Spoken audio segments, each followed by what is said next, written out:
রাত তখন 11:59। দিশা আর সীমা চুপচাপ বসে আছে। কেসটা কি হলো রে সীমা? ওই মহিলা কোনো কিছুতে যেন বাধা পেয়ে রুমে ঢুকতে পারলো না। সীমা তখন ঘড়িটা ভালোভাবে দেখতে থাকে। এটা কি সুতোর মতো? তারপর সীমা ঘড়িটা খুলতেই একটা তাবিজের মতো জিনিস পায়।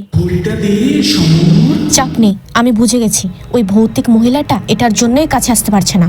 তারপর ওরা রাতটা কোনো রকমে কাটিয়ে সকালে ঘড়ির দোকানের খোঁজ শুরু করে দেয়।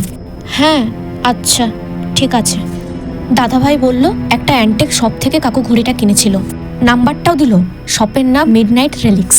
তারপর ওরা সঙ্গে সঙ্গে দোকানে ফোন করে। কি বলবো, দে। হ্যালো, আপনি কি মিডনাইট রেলিক্স থেকে বলছেন?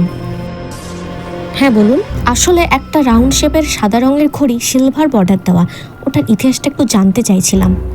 সরি, আমি কোনো জিনিসের ডিটেলস বলতে পারবো না।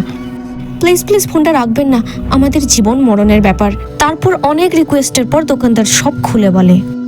ওকে, ওই ঘড়িটা ম্যারি নামে একটা মেয়ের, সে কোনো ঝামেলার কারণে সুইসাইড করে। তখন রাত 12টা, আর কাকতালীয়ভাবে 12টাতেই নাকি ঘড়িটা খারাপ হয়। কোনোভাবে যেন ওই 12টায় থেমে যাওয়া ঘড়িটার সাথেই ওর প্রাণটা আটকে গেছে। মেয়েটার মৃত্যুর পরে পুলিশকে শেষ হলে জিনিসপত্র নিলামে যায়, সেখান থেকে আমি ঘড়িটা পাই। তখন ওরা ঘড়িটা ফেরত দিতে চাইলো, কিন্তু রিটার্ন পিরিয়ড ওভার হয়ে গিয়েছিল বলে ফেরত নিল না। ঝামেলা দেখে ঝাড়া হাত পা হতে চাইছে, বুঝলি তো? আজ ওই ভুতুড়ে মহিলাকে ঘড়ি ফেরত দেব। কিভাবে? তাবিজটা আছে না, ভয় কিসের? ওই তাবিজটা তোর কাকুই রেখেছিল, আমি শিওর। তারপর ওরা ঘড়িটা দরজার গোড়ায় রেখে দেয়। তখন 12:15, ওর ঘড়ি হলে ওই নিয়ে যাবে। ঘড়িটা দে সম্ভব।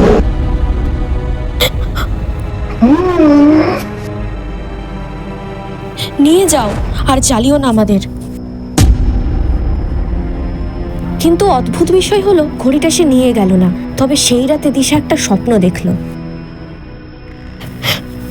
এই ঘড়িটা আমার খুব কাছের একজন দিয়েছিল, এটা তুমি যত্নে রেখো। আর তোমার কাকুর মৃত্যুর জন্য আমি দায়ী নই, ওনার মৃত্যুটা একটা অ্যাক্সিডেন্ট ছিল।